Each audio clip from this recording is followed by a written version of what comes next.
حضرت سیدنا اسلم رضی اللہ تعالیٰ عنہ فرماتے ہیں، امیر المومنین حضرت سیدنا عمر بن خطاب رضی اللہ تعالیٰ عنہ اکثر رات کے وقت مدینہ منورہ کا دورہ فرماتے تاکہ اگر کسی کو کوئی حاجت ہو تو اسے پورا کریں۔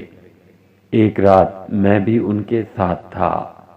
آپ رضی اللہ تعالیٰ عنہ چلتے چلتے اچانک ایک گھر کے پاس رک گئے۔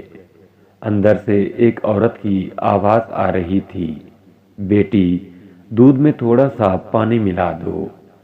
لڑکی یہ سن کر بولی، امی جان، کیا آپ کو معلوم نہیں کہ امیر المومنین حضرت سیدنا عمر بن خطاب رضی اللہ تعالیٰ عنہ نے کیا حکم جاری فرمایا ہے؟ اس کی ماں بولی، بیٹی ہمارے خلیفہ نے کیا حکم جاری فرمایا ہے؟ لڑکی نے کہا، امیر المومنین حضرت سیدنا عمر بن خطاب رضی اللہ تعالیٰ عنہ نے یہ اعلان کروایا ہے کہ کوئی بھی دودھ میں پانی نہ ملائے۔ ماں نے یہ سن کر کہا، بیٹی اب تو تمہیں حضرت سیدنا عمر رضی اللہ تعالیٰ عنہ نہیں دیکھ رہے، انہیں کیا معلوم کہ تم نے دودھ میں پانی ملایا ہے؟ جاؤ اور دودھ میں پانی ملا دو۔ لڑکی نے یہ سن کر کہا، خدا عز و جل کی قسم، میں ہرگز ایسا نہیں کر سکتی کہ ان کے سامنے تو ان کی فرما برداری کروں اور ان کی غیر موجودگی میں ان کی نافرمانی کروں۔ اس وقت اگرچہ مجھے امیر المومنین حضرت سیدنا عمر بن خطاب رضی اللہ تعالیٰ عنہ نہیں دیکھ رہے، لیکن میرا رب عز و جل تو مجھے دیکھ رہا ہے، میں ہرگز دودھ میں پانی نہیں ملاؤں گی۔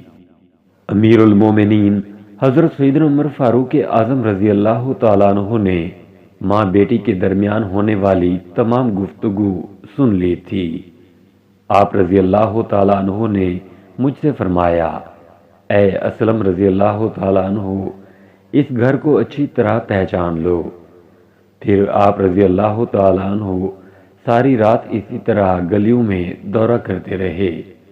جب صبح ہوئی تو مجھے اپنے پاس بلایا اور فرمایا، اے اسلم رضی اللہ تعالیٰ عنہ، اس گھر کی طرف جاؤ اور معلوم کرو کہ یہاں کون کون رہتا ہے، اور یہ بھی معلوم کرو کہ وہ لڑکی شادی شدہ ہے یا کنواری۔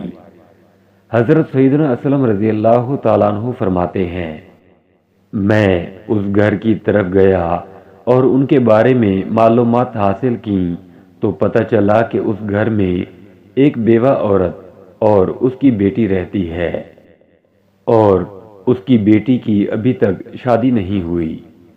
معلومات حاصل کرنے کے بعد میں حضرت سیدنا عمر رضی اللہ تعالیٰ عنہ کے پاس آیا اور انہیں ساری تفصیل بتائی۔ آپ رضی اللہ تعالیٰ عنہ نے فرمایا، میرے تمام صاحبزادوں کو میرے پاس بلا کر لاؤ۔ جب سب آپ رضی اللہ تعالیٰ عنہ کے پاس جمع ہو گئے تو آپ رضی اللہ تعالیٰ عنہ نے ان سے فرمایا، کیا تم میں سے کوئی شادی کرنا چاہتا ہے؟ حضرت سیدنا عبداللہ بن عمر رضی اللہ تعالیٰ عنہما اور حضرت سیدنا عبد الرحمن رضی اللہ تعالیٰ عنہ نے عرض کی، ہم تو شادی شدہ ہیں۔ پھر حضرت سیدنا عاصم بن عمر رضی اللہ تعالیٰ عنہ کھڑے ہوئے اور عرض کی، ابا جان، میں غیر شادی شدہ ہوں، میری شادی کرا دیجئے۔ چنانچہ آپ رضی اللہ تعالیٰ عنہ نے اس لڑکی کو اپنے بیٹے سے شادی کے لیے پیغام بھیجا، جو اس نے بخوشی قبول کر لیا۔ اس طرح حضرت سیدنا عاصم رضی اللہ تعالیٰ عنہ کی شادی اس لڑکی سے ہو گئی، اور پھر ان کے ہاں ایک بیٹی پیدا ہوئی، جس سے حضرت سیدنا عمر بن عبدالعزیز رضی اللہ تعالیٰ عنہ کی ولادت ہوئی۔ اللہ عز و جل کی ان پر رحمت ہو اور ان کے صدقے ہماری مغفرت ہو، آمین، بجاہ نبی الامین صلی اللہ تعالی علیہ وآلہ وسلم۔